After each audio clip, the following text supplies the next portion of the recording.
Before you go see Passenger, the new Andre Overdahl haunted car movie, I would recommend you take these complimentary sunglasses and complimentary earplugs. And if you get motion sickness, maybe just stay home or stay home altogether. Passenger is the newest film by Andre Overdahl. He's done Autopsy of Jane Doe, Scary Stories, both very aesthetically pleasing movies, which he brings to Passenger. They chose the perfect location and, like, what would you call it, biome to set this road horror movie on. The really deep, tall forest that they find themselves in, and like how it's always raining and the roads are really wet. Speaking of Scary Stories, wasn't there a scary story about a haunted car in like the second book, I think? I was a big fan of Autopsy of Jane Doe and a big fan of Scary Stories, so I was naturally excited. It's a ghoul movie about a haunted car, and the concept is really good. Essentially, this ghost causes people to crash, and whenever someone pulls over to investigate the crash, it haunts the new car. It marks it. It could have been a really, really cool, fun ghost story. Ironically, it is not a really, really fun ghost story. Passenger tells the story of guy and girl, I don't remember their names, and they're on a van life journey. They leave their apartment in New York to start a van life journey. The guy is more into it than the girl. He's just like, oh man, I just love driving. I could live in a van forever. And the girl's like, yeah, okay, forever? What do you mean you want to stop? You want to get a house? The original teaser trailer of this movie was really good, showcasing like this creepy cold open of these two guys getting attacked by the passenger like on this really woodland road. It's funny because I cared more about these two characters than I did the actual couple that we follow throughout the film. This movie is awful, to the point where I laughed out loud with my buddies that I went to see this with. It is your average schlocky, unearned jump scare Blumhouse, whatever. And there isn't really anything to sink your teeth into apart from, oh, the van is a really pretty color. The ghost even. The ghost design is not even like cool. Like, you know, in some movies where it's like, oh yeah, the characters suck, but the scares and the ghost and like what the ghost is really cool. No, that doesn't happen here. He's just a guy. I could probably name you 8 different movies where the ghost just slams doors and makes the radio go, ah! And stands from a distance smiling. Oh, but they do try to explain why he's haunting them so much. It's because he's enjoying the ride. I will give the movie this. The movie does have cool little details about van life that is like pretty cool. Like the detail of parking at 24-hour gyms because they won't kick you out. Having to download movies so you can watch them at night. Getting kicked off public property. Going to van meets and everything. They're meeting other like influencers that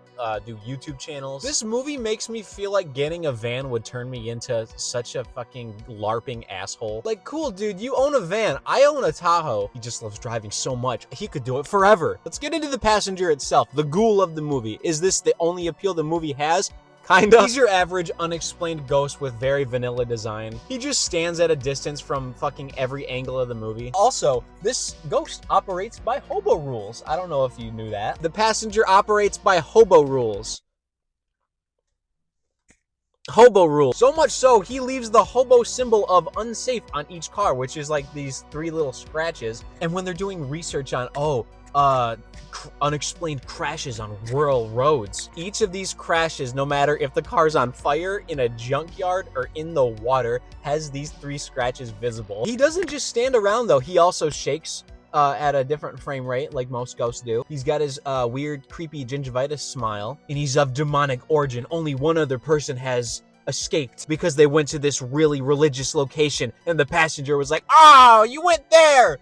This movie's also just cliche. The movie's also just cliche central. You got the dumb jump scares. You got the blessed necklace that burns the demon whenever it touches it, even though this is like a mass marketed, distributed necklace that's literally at every rest stop. Only the main character sees the ghost throughout the first 3/4 of the movie, and she looks like she's crazy. There's someone in the van! Babe, it was just the wind. You're fucking stupid. Oh, fuck. You're right. I hate how blissfully unaware this couple is. I hate this in movies. They just love each other so much, and they're so determined to get away from the passenger, of which only one other person is escaped from. And they beat him. They drive to the blessed location, and they kill him in such...